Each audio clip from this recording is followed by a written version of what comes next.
Enter into the session. आज का हमारा पहला क्वेश्चन है, question number 1। What does the term cisgender mean? Cisgender, cisgender का मतलब क्या होता है? देखो, सिस से पहले आपको जेंडर का मतलब पता होना चाहिए। जेंडर क्या चीज होती है? जिसको हम बोलते हैं सोशली कंस्ट्रक्टेड। जब हम समाज में होते हैं तो हमें सिखाया जाता है मर्दों को कैसे कपड़े पहनने होते हैं, औरतों को कैसे कपड़े पहनने होते हैं, मर्द की क्या रिस्पॉन्सिबिलिटीज है, औरत की क्या रिस्पॉन्सिबिलिटीज है, एक मर्द किस तरीके से कपड़े पहनता है, औरतें किस तरीके से कपड़े पहन, मर्द कौन सा काम करता है, औरतें कौन, ये चीजें हमें डिफर करता है। यहां पे पता चलता है मर्द कौन है और औरत कौन है। अब यहाँ पे बात करते हैं सेक्स के बारे में, क्योंकि हमें आज के टॉपिक में ज्यादा इन चीजों पे बात करनी है। सेक्स होता है बायोलॉजिकल और साइकोलॉजिकल कैरेक्टरिस्टिक। जब हम जन्म लेते हैं, इधर या हम मेल होते हैं या फीमेल होते हैं, और हमारा क्रोमोसोम नंबर डिफरेंट होता है, हमारे हार्मोन्स डिफरेंट होते हैं, हमारे रिप्रोडक्टिव ऑर्गन्स डिफरेंट होते हैं, तो उस चीज को बोला जाता है सेक्स। और जेंडर को क्या बोल लेते हैं? Socially constructed. अब आइए, अब मेन क्वेश्चन पे आ जाते हैं, व्हाट इज सिस जेंडर। देखो, जब बेटा सिस की बात करते हैं, इट मीन सिस का मतलब होता है सेम, जेंडर का मतलब होता है आइडेंटिटी। इसी तरीके से हमारे सामने कभी क्वेश्चन आ जाता है ट्रांस एंड जेंडर। ट्रांस का मतलब क्या होता है? डिफरेंट। जेंडर होता है आइडेंटिटी। ठीक है, अब देखो, cis gender same identity, identifying as both male and female. क्या इसको हम मेल या फीमेल दोनों कह सकते हैं? नहीं कह सकते। Identifying as a gender different from the sex assigned at birth.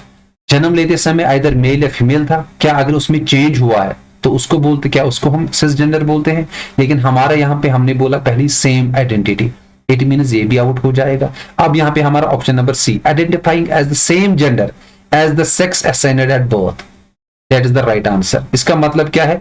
जन्म लेते समय अगर एक बंदा, एक लड़का या लड़की, आइदर मेल और फीमेल, या तो मर्द पैदा हो जाता है तो फीमेल पैदा, और जिंदगी में कभी भी हम इनको देखेंगे तो हमें मेल ही मिलेगा, औरत औरत ही मिलेगी। It means same gender as the sex assigned at birth. जन्म लेते समय जो सेक्स था, जो जेंडर था, वही हमें पूरी जिंदगी के अंदर देखने को मिला, तो उसको बोला जाता है सिस जेंडर, सेम आइडेंटिटी।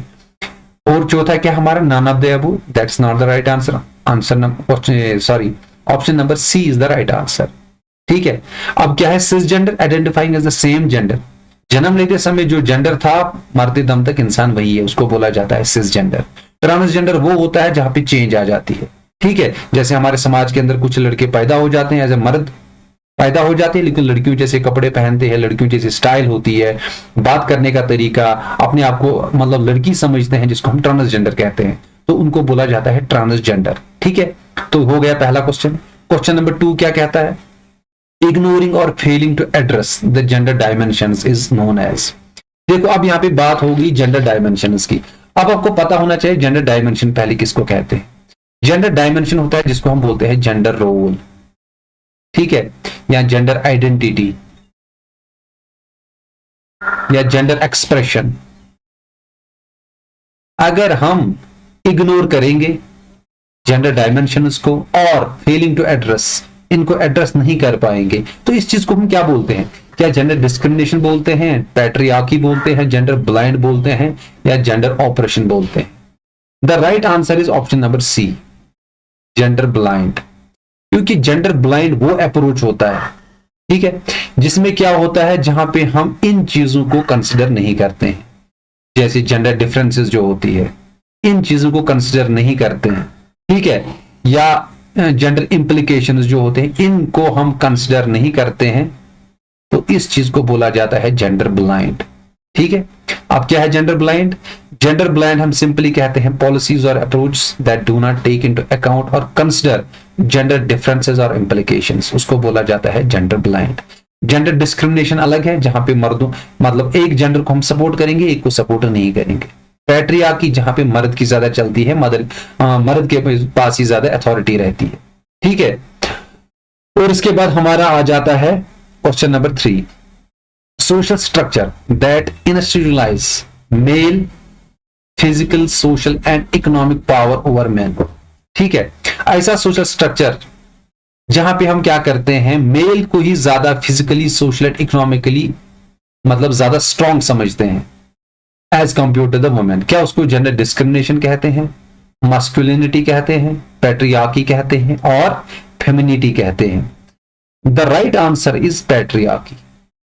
कि पैट्रियार्की मतलब ये होता है, पैट्रियार्की क्या, जहां पे authority lies in the hand of a male, male के पास ही ज्यादा अथॉरिटी होती है, मर्द ही जो डिसीजन मेकिंग पावर जो होता है वो भी मर्द के पास ही होता है, कोई भी चीज हो तो मर्द को ही ज्यादा वैल्यू दिया जाता है, मर्द को ही ज्यादा ग्रेट समझा जाता है, और मर्द के पास ही ज्यादा अथॉरिटी होती है, तो इस चीज को बोला जाता है पैट्रियार्की। ठीक है, अब यहां पे question number 4, who wrote vindication of rights of women, vindication of rights एक बुक है, किसने लिखी है? तो क्या मैरी विलस्टोनक्राफ्ट ने लिखी है, बिटी फ्राइडर ने लिखी है, सिमोन डी बेवियर ने लिखी है, या गर्डा लर्नर ने लिखी है? The right answer is option number A, Mary Wollstonecraft. एक इंपॉर्टेंट क्वेश्चन है, ये अक्सर एग्जाम्स में पूछा जाता है, विंडिकेशन ऑफ राइट्स किसने लिखी है? तो विलस्टोनक्राफ्ट ने, option number A is the right answer, जिसको बोला जाता है मैरी विलस्टोनक्राफ्ट। देखो एक्चुअली क्या है, ये विंडिकेशन का मतलब क्या होता है? Defending वनस rights, defending वनस rights. ठीक है, इन्होंने क्या 1792 में इसको पब्लिश किया है, तो ये एक फेमिनिस्ट फिलोसफर थे, तो इन्होंने इस बुक को लिखा है, vindication of rights of women. तो इसके बाद हम सीधे आ जाते हैं अपने क्वेश्चन नंबर 5 पे, विदाउट वेस्टिंग योर टाइम। हमारा क्वेश्चन नंबर 5 क्या कहता है? 1 सेकेंड। क्वेश्चन नंबर 5, ये भी एक बड़ा महत्वपूर्ण क्वेश्चन है। In the context of gender issues, what does the term glass ceiling refer to? Glass ceiling, ठीक है, ग्लास सीलिंग का मतलब क्या होता है जेंडर इश्यूज में? क्या a physical barrier, an invisible barrier to career advancement of women, a discriminatory legal practice, a traditional cultural norm. Physical barrier क्या होता है? जो हमें फिजिकली दिखता है, हमने किसी को सपोर्ट किया, किसी को नहीं, वो हमें फिजिकली अगर कोई चीज हमें दिख रही है तो उसको बोलते हैं physically barrier. And invisible barrier, ये एक ऐसी चीज होती है जो हमें फिजिकली तो नहीं दिख रही है, लेकिन कहीं ना कहीं पे ये क्या करता है कि एक बैरियर पैदा हो जाता है in the advancement of women या प्रोग्रेस ऑफ वुमेन। उसके मतलब प्रोग्रेस में ये एक चीज, एक बैरियर पैदा हो जाता है, लेकिन फिजिकली वो नहीं था, लेकिन इन द लॉन्ग रन जब हम इस पे नजर डालते हैं, कोई चीज या कोई कस्टम या कोई तौर तरीका या हमारी जो सोशल एटीट्यूड होता है, जो क्या करता है, वुमेन उसको आगे बढ़ने नहीं देता है। या तीसरा, डिस्क्रिमिनेटरी लीगल प्रैक्टिस। डिस्क्रिमिनेटरी क्या होता है? जिसमें हम तजाद होता है, मतलब हम क्या करते हैं, जिसको हम बोलते हैं डिस्क्रिमिनेटरी, जिसमें हम डिस्क्रिमिनेशन करते हैं। ठीक है, एक जेंडर को सपोर्ट करेंगे, एक को सपोर्ट नहीं करेंगे। ट्रेडिशनल कल्चरल नॉर्म, क्या ये हमारी ट्रेडिशन में हमारा एक कल्चरल नॉर्म है। Glass ceiling, the right option is option number B. ठीक है, an invisible barrier to career advancement for women.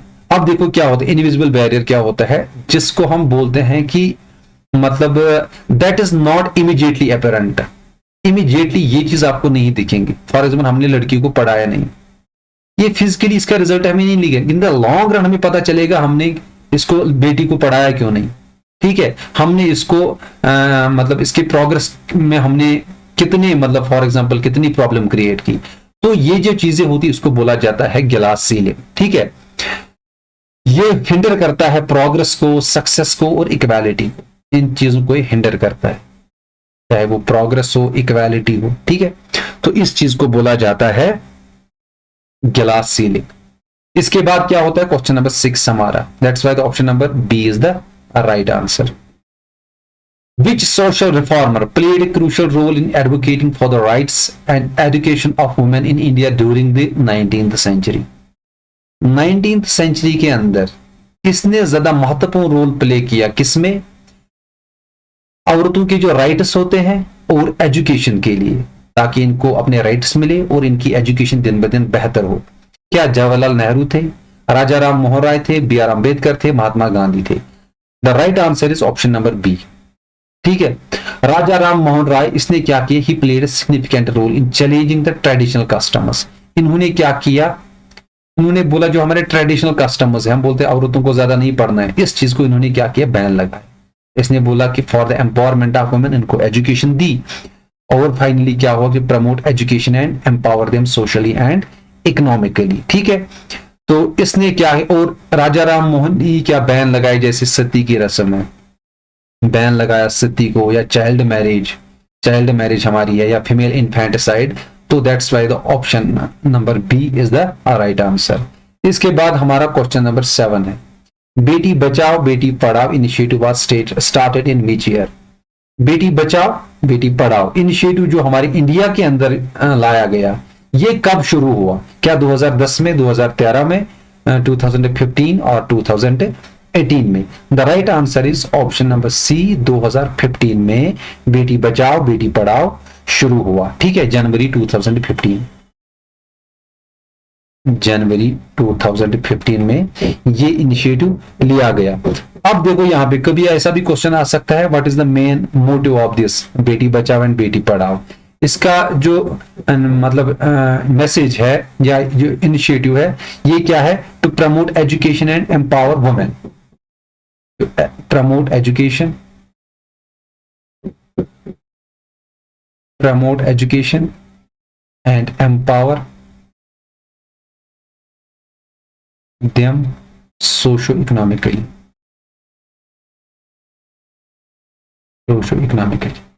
तो ये मकसद है बेटी बचाओ बेटी पढ़ाओ स्कीम का। ठीक है, इसके बाद क्या है? क्वेश्चन नंबर 8 है, which article in the Indian constitution ensures equality before the law and prohibits discrimination based on gender? इनमें से कौन सा ऐसा आर्टिकल है जो क्या करता है? एंश्योर्स इक्वालिटी बिफोर लॉ, सबके सामने, कानून के सामने क्या करता है? सबको इक्वली पेश आता है, या सबके सामने इक्वालिटी को डिफाइन करता है। और prohibits discrimination based on gender, और हमारे समाज के अंदर डिस्क्रिमिनेशन की कोई जगह नहीं देता है, चाहे on the basis of gender, चाहे वो मेल हो, फीमेल हो, एलजीबीटी क्यू ग्रुप हो। ठीक है, तो कौन सा आर्टिकल है? क्या वो आर्टिकल 14 है, आर्टिकल 15 है, आर्टिकल 16 है, आर्टिकल 17 है? The right answer is option number B, article 15। Article 15 ही क्या करता है? Ensures equality before the law and prohibits discrimination based on gender. ये भी एक महत्वपूर्ण क्वेश्चन है, आर्टिकल 15। अब देखो यहां पे बात करते हैं आर्टिकल 14 के बारे में। आर्टिकल 14 क्या कहता है? It is right to equality, right to equality. ठीक है, इसके बाद हमारा आर्टिकल 16 क्या कहता है? Equality of opportunity, equality of opportunity, इसमें in matters of public and employment, public employment. इसके बाद हमारा बच जाता है इसमें आर्टिकल 17। आर्टिकल 17 क्या है? Deals with abolition of untouchability, untouchability के खिलाफ बनाया गया, अनटचेबिलिटी। तो option number B is the right answer. Article 15 ही है, क्या करता है? जो एंश्योर्स इक्वालिटी बिफोर लॉ, कानून के सामने सब बराबर है। ठीक है, और क्या करता है? किसी को डिस्क्रिमिनेट नहीं करता है on the basis of gender, चाहे मेल हो, फीमेल हो, एलजीबीटी क्यू हो। इसके बाद बढ़ते हैं आगे अपने क्वेश्चन नंबर 9 की तरफ। हमारा क्वेश्चन नंबर 9 क्या कहता है? क्वेश्चन नंबर 9 है, what is the term for the unequal treatment of women and main, unequal treatment of women and main in the work place.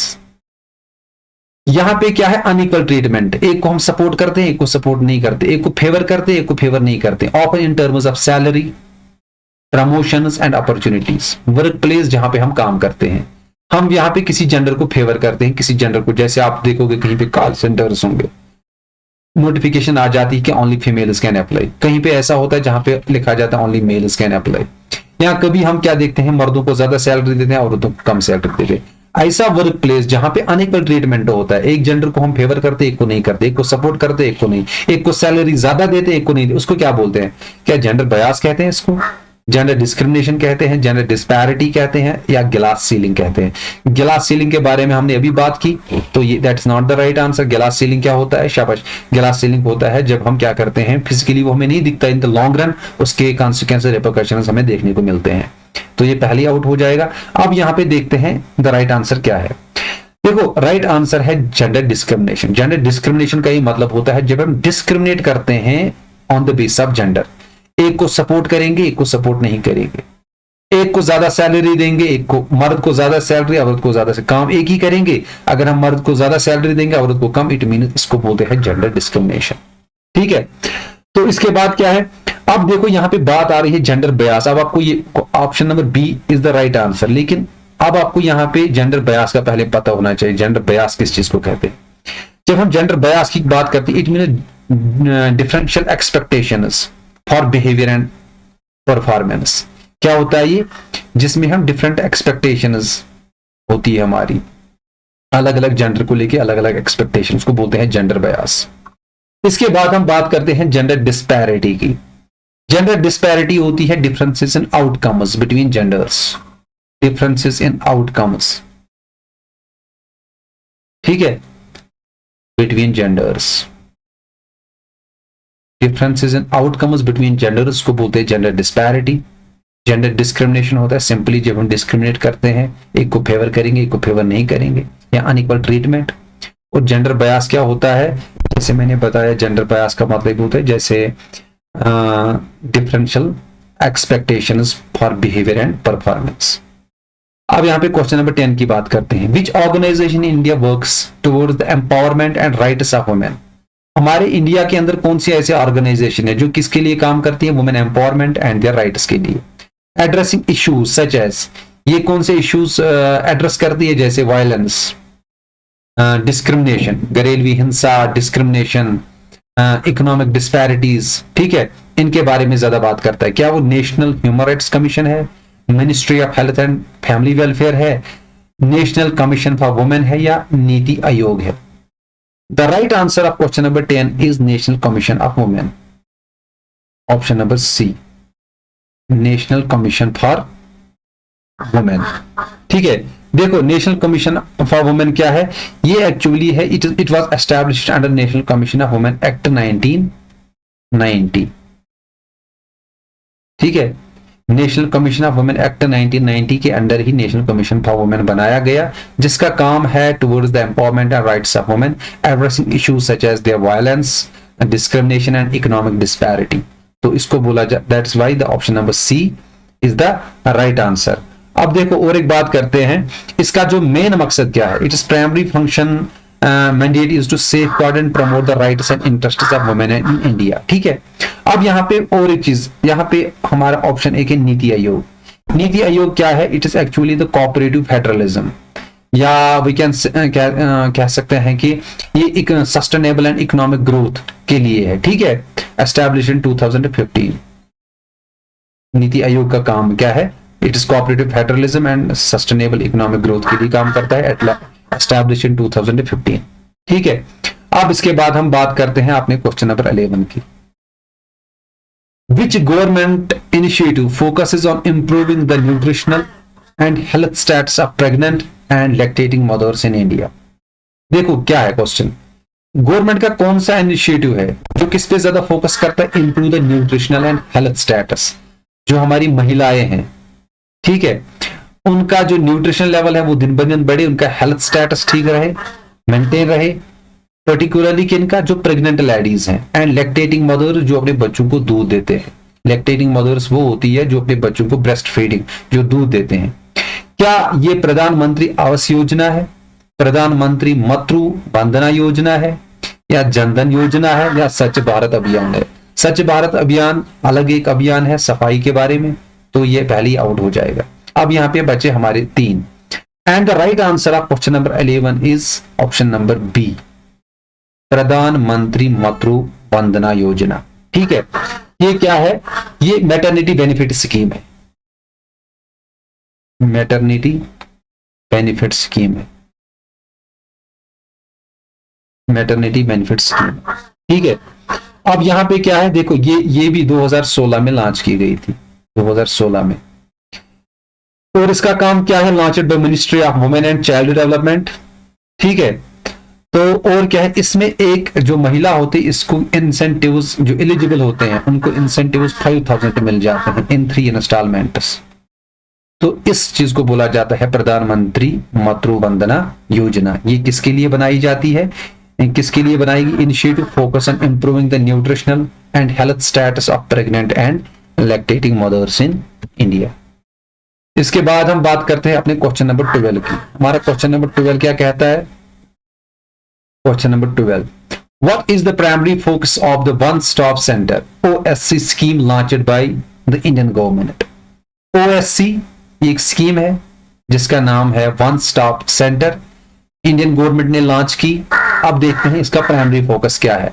क्या इसका प्राइमरी फोकस है financial assistance for women entrepreneurs, जो हमारे women entrepreneurs हैं उनको financially उनको help करेंगे, या दूसरा हमारा legal aid and counselling for women affected by violence, जो अंडर वायलेंस जो हमारे विक्टिम्स होते हैं, जो हमारी महिलाएं हैं, उनको लीगल एड देंगे, और अगर उनको काउंसलिंग की जरूरत होगी तो उनको काउंसलिंग की जरूरत पड़ेगी तो वो सर्विसेज प्रोवाइड करेंगे, या मैटरनिटी हेल्थ सर्विसेज, क्या, या skill development for rural women. अब देखते हैं द राइट आंसर क्या है। देखो the right answer is option number B, legal aid and counselling for women affected violence. देखो इस चीज को आपको बिल्कुल समझना है, और ये भी एक महत्वपूर्ण, ये 101% ऐसा क्वेश्चन आ सकता है। वन स्टॉप सेंटर, अब यहां पे बात करते हैं वन स्टॉप सेंटर का मतलब क्या है। देखो वन स्टॉप सेंटर क्या है, ये भी एक it provide support and assistance to women, particularly कौन अफेक्टेड बाय वायलेंस। जैसे हम देखते हैं किसी के साथ सेक्सुअल अब्यूज हुआ हो, सेक्सुअल अब्यूज हुआ हो, ठीक है, या डोमेस्टिक अब्यूज हुआ हो, ठीक है, या किसी के साथ हैरेसमेंट हुआ हो, किसी को मेडिकल एड की जरूरत होती है, लीगल एड की जरूरत होती है, तो ये जो सेंटर्स होते हैं ये एक औरत को वो सर्विसेज प्रोवाइड करते हैं। जैसे हमारे समाज के अंदर बहुत सारी ऐसी औरतें हैं जिनके साथ सेक्सुअल अब्यूज हुआ है, उनको अगर काउंसलिंग की जरूरत होती है, रिहैबिलिटेशन की जरूरत होती है, तो ये वो डिमांड्स फुलफिल करते हैं। तो इस चीज को बोला जाता है legal aid and counselling for women affected by violence, जिसको हम OSC बोलते हैं, वन स्टॉप सेंटर। इसके बाद हमारा क्वेश्चन नंबर 13 है, Which type of socialization explains why females and males behave differently in order to perform different social roles? हमारे समाज के अंदर ये कौन सी सोशलाइजेशन है जिससे हमें पता चलता है कि जो फीमेल्स एंड मेल्स होते हैं बिहेव डिफरेंटली, मतलब लड़के और औरतें जो होते हैं अलग तरीके से कपड़े पहनते हैं, अलग अलग तरीके से बात करते हैं, सोचने का तरीका अलग होता है, काम करने का ढंग अलग होता है, ठीक है, एंड डिफरेंट मेंटल एटीट्यूड होता है, कपड़े पहनने का तरीका डिफरेंट होगा, उनका कल्चर डिफरेंट होगा। क्या उसको हम एंटिसिपेटरी सोशलाइजेशन कहते हैं, ग्रुप सोशलाइजेशन कहते हैं, रेस सोशलाइजेशन कहते हैं, जेंडर सोशलाइजेशन कहते हैं। देखो यहाँ पे बात हुई मेल्स एंड फीमेल्स की, इट मीन्स यहाँ पे जेंडर की बात हुई, ठीक है, यहाँ पे जेंडर की बात हुई, इट इज उसको बोलते हैं। क्वेश्चन नंबर 13 का जो राइट आंसर है that is gender socialisation. Gender socialisation क्या होता है, जैसे हमें सिखाया गया है, अगर एक सोसाइटी के अंदर मेल एंड फीमेल जो होते हैं, मेल क्या करते हैं, बचपन से ही मर्दूं जैसे कपड़े पहनता है, मर्दूं जैसे काम करना शुरू। औरतें जो होती है, अगर छोटी बच्ची हमारे घर में होगी वो झाड़ू मारना शुरू करेगी, बर्तन धोना शुरू करेगी, मतलब औरतों वाला काम करेगी। तो इसको क्या बोलते हैं, जेंडर सोशलाइजेशन। एक मर्द से ही सीखता है, एक औरत से ही सीखती है, एक बेटा अपने बाप से सीखता है और एक बेटी अपने माँ से ही सीखती है। तो धीरे धीरे उनको कॉपी करना शुरू, जिसको हम सोशलाइजेशन कहते हैं। तो इसको बोला जाता है जेंडर सोशलाइजेशन, ठीक है। अब यहाँ पे बात आ गई, अब ये तो आंसर है हमारा ऑप्शन नंबर डी, लेकिन हमारे सामने कुछ और भी है, इनको थोड़ा जल्दी थोड़ा इनको एक्सप्लेन कर लेते हैं। सबसे पहले हमारे सामने आ जाता है एंटिसिपेटरी सोशलाइजेशन। एंटिसिपेटरी सोशलाइजेशन क्या होता है, जब हम फॉर एग्जांपल लर्न शुरू कर देते हैं कुछ नए नॉर्म्स। फॉर एग्जांपल आप किसी सोसाइटी के अंदर रहते हो, आप किसी दूसरी सोसाइटी में रहने गए, अब धीरे धीरे वहां के नए नॉर्म्स को अंडरस्टैंड करोगे, नई नई कल्चर को, नए नए तौर तरीके सीखोगे, तो उसको बोला जाता है एंटिसिपेटरी सोशलाइजेशन। नया सिस्टम जो आप सीखोगे, नया कल्चर सीखोगे, ठीक है, नए नए तरीके से खुद को सोशलाइज करोगे। इसके बाद हमारा होता है ग्रुप सोशलाइजेशन। फॉर एग्जाम्पल अगर हम किसी ग्रुप में ज्वाइन हो जाएंगे तो हम ग्रुप के नॉर्म्स को अंडरस्टैंड करते हैं, उनके तौर तरीके से, उसको बोला जाता है ग्रुप सोशलाइजेशन, ठीक है। इसके बाद हमारा बचा सोशलाइजेशन। सोशलाइजेशन क्या होता है, जब हम नए तौर तरीके सीखते हैं इन ए न्यू सोशल एनवायरनमेंट, किसी नए एनवायरनमेंट है, हम नए तरीके कुछ सीखते हैं। ऑलरेडी हमने कुछ सीखे हैं लेकिन हम कुछ और नए तरीके कुछ दूसरी सोसाइटी के अंदर सीखते हैं, उसको बोला जाता है सोशलाइजेशन। इसके बाद हमारा क्वेश्चन नंबर 14 है, Which one of the following statement is not true about domestic violence? इनमें से कौन सा स्टेटमेंट है जो ट्रू नहीं है। देखो आप भी जब आपके सामने पेपर आएगा तो इन चीजों की तरफ ध्यान रखना है। आपने डोमेस्टिक वायलेंस देखा तो आप सीधे आंसर पे आ जाते हो, लेकिन यहाँ पे फोकस है which one of the following statement is not true, जो सही नहीं है about domestic violence. Domestic violence किसको बोलते हैं, जिसको बोलते हैं घरेलवी हिंसा। It is a phenomena of the poor, ये गरीबों के साथ होता है, इट इज नॉट नेसेसरी। अमीरों के घर में भी ज्यादा झगड़े, अगर आप देखो अमीरों के ही घर में ज्यादा झगड़े होते हैं। It is a universal phenomenon, ये दुनिया के हर एक हिस्से में पाया जाता है। It is not cultural specific, ये कल्चर बेस्ड नहीं है। फॉर एग्जाम्पल, एक कल्चर वाले लोग झगड़ा करते हैं, दूसरे कल्चर वाले लोग नहीं करते हैं। It concerns both men and women, इसमें दोनों शामिल है, मर्द भी और औरतें भी। ठीक है, अब हमें देखना है कौन सा सही नहीं है। क्वेश्चन नंबर 14, इसका जो सही आंसर है that is option number A, it is a phenomenon of the poor. इसमें लिखा गया है कि बिल्कुल किनके साथ, खाली गरीबों के अंदर होता है। लेकिन अगर आप देखोगे हमारी सोसाइटी में गरीब भी लड़ते हैं, अमीरों के घरों के अंदर भी कभी झगड़े होते हैं। दैट्स वाई ये जो इट इज नॉट ट्रू। ठीक है, तो बाकी जो चीजें हैं बहुत सही है, लेकिन it is the phenomena of the, ये वाला जो है हमारा, ये डोमेस्टिक वायलेंस को सही तरीके से एक्सप्लेन नहीं करता है। That's why the option number A is the right answer. इसके बाद सीधे हम आ जाते हैं अपने क्वेश्चन नंबर 15 पे। ये भी एक महत्वपूर्ण क्वेश्चन है। देखो क्वेश्चन क्या कहता है, यहां पे लिस्ट ए को मैच करना है लिस्ट बी के साथ। डाउरी प्रोहिबिशन एक्ट कब वजूद में आया, हिंदू मैरिज एक्ट कब वजूद में आया, हिंदू सक्सेशन एक्ट कब वजूद में आया, डोमेस्टिक वायलेंस एक्ट कब वजूद में आया। देखो अब यहां पे बात करते हैं एक एक करके। डाउरी प्रोहिबिशन एक्ट की बात करते हैं। डाउरी प्रोहिबिशन एक्ट ये हमारे सामने आया 1961 में। ठीक है, डाउरी प्रोहिबिशन एक्ट 1961 में वजूद में आया। इसके बाद हमारा हिंदू मैरिज एक्ट जो 1955 में वजूद में आया, 1955 में वजूद में आया। इसके बाद हमारा हिंदू सक्सेशन एक्ट जो 1956 में वजूद में आया। इसके बाद बचा हमारा डोमेस्टिक वायलेंस जो सबसे लास्ट इनमें से है, 2005 में वजूद में आया। अब देखो यहाँ पे देखते हैं ए जो हमारा है वो किसके साथ है, फोर्थ के साथ। ए फोर्थ के साथ, बी फर्स्ट के साथ है। सी वाला जो ऑप्शन हिंदू सक्सेशन एक्ट, इसमें सेकंड ऑप्शन सही है। और हिंदू डोमेस्टिक वायलेंस एक्ट इसका जो है 2005, that's why the option number second is the right answer. ये आपको एक ही बार याद रखना है, डाउरी प्रोहिबिशन एक्ट किसके साथ है। ठीक है, और फिर से एक बार कहते हैं डाउरी प्रोहिबिशन एक्ट, ठीक है, ये क्या है 1961 में, और हिंदू मैरिज एक्ट 1955 में, हिंदू सक्सेशन एक्ट 1956 में, डोमेस्टिक वायलेंस एक्ट 2005 में वजूद में आया। इसके बाद आ जाते हैं क्वेश्चन नंबर 16 पे। जेंडर रेफर्स टू, जेंडर क्या होता है, जैसे मैंने पहले ही बोला, सेक्स होता है हमारा जो क्या होता है जिसको हम बोलते हैं बायोलॉजिकल और साइकोलॉजिकल कैरेक्टरिस्टिक्स। जैसे हमारा क्रोमोसोम नंबर डिफरेंट होता है, क्रोमोसोम नंबर, हमारे हार्मोन्स डिफरेंट होते हैं, मर्दों के अलग होते हैं औरतों के, हमारे रिप्रोडक्टिव ऑर्गन्स डिफरेंट होते हैं।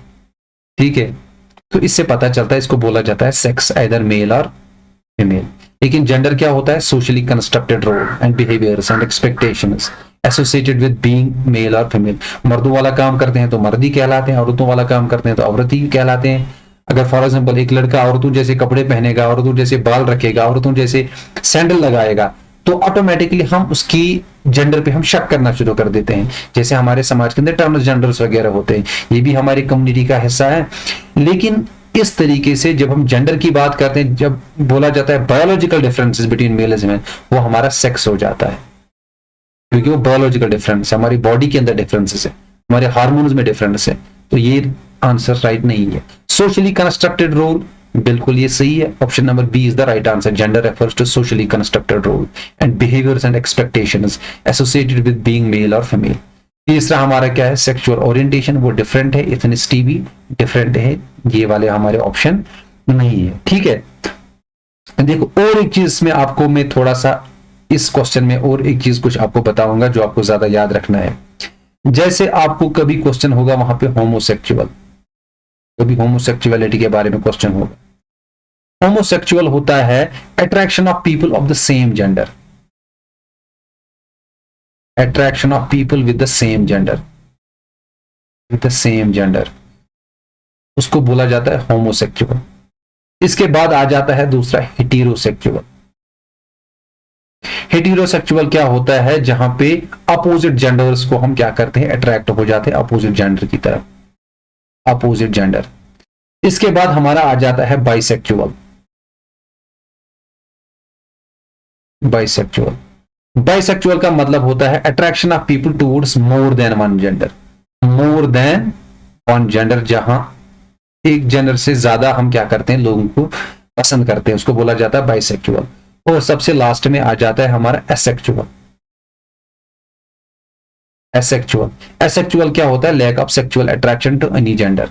इसमें होता है लैक ऑफ अट्रैक्शन, किसी भी जेंडर के साथ कोई अट्रैक्शन नहीं होती है, उसको बोला जाता है एसेक्चुअल। ठीक है, तो चलो बढ़ते हैं आगे।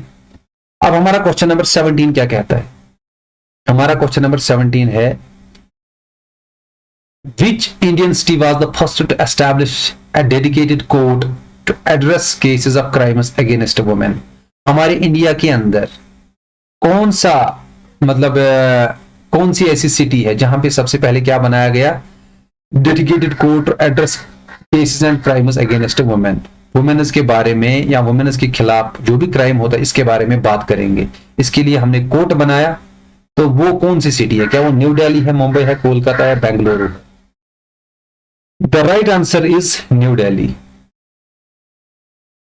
ठीक है, तो न्यू दिल्ली के अंदर ही बनाया गया special court for crime against women in 2000, जिसको हम बोलते हैं SCCAW। इसी को बोलते हैं हम special court for crimes against women in 2002 बनाया गया। 2002 special court for crimes against women Delhi में। ठीक है, तो बढ़ते हैं आगे। Option number A is the right answer. इसके बाद हमारा क्वेश्चन नंबर 18 है। हमारा क्वेश्चन नंबर 18 क्या है? Which government scheme provides financial assistance to women survivors of domestic violence? वो वुमेन सर्वाइवर्स ऑफ जो घरेलू हिंसा के अंदर जिनको कोई प्रॉब्लम हुई हो, जैसे हमारे एसिड अटैक्स होते हैं, सेक्सुअल अब्यूज होता है, ठीक है, उनको फाइनेंशियल असिस्टेंस कौन सी स्कीम प्रोवाइड करती है? क्या बेटी बचा बेटी पढ़ा, बेटी बचाओ एजुकेशन के बारे में ज्यादा आपको बताएगा, स्वच्छ भारत मिशन सफाई के बारे में, वन स्टॉप सेंटर स्कीम, या प्रधानमंत्री आवास योजना? ठीक है, देखो प्रधानमंत्री आवास योजना भी नहीं है। The right answer is option number C, one stop centre scheme, जो इससे पहले भी हमने शायद डिस्कस किया। ये क्या है?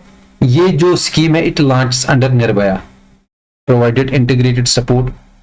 ठीक है, इसमें क्या है कि जैसे हमारे सोसाइटी के अंदर एसिड अटैक्स होते हैं मेल्स के साथ, सेक्सुअल असॉल्ट होता है, ट्रैफिकिंग, या क्या सबसे ज्यादा जो हमारा यहाँ पे बढ़ रहा है दैट इज डोमेस्टिक वायलेंस। इन लोगों को ये क्या करता है? इन लोगों को हेल्प करता है ये, और फाइनेंशियली असिस्टेंस इनको देता है। तो ये जो वन स्टॉप सेंटर स्कीम है, यही स्कीम है जो प्रोवाइड करती है financial assistance to women survivors of domestic violence, one stop centre scheme. ठीक है,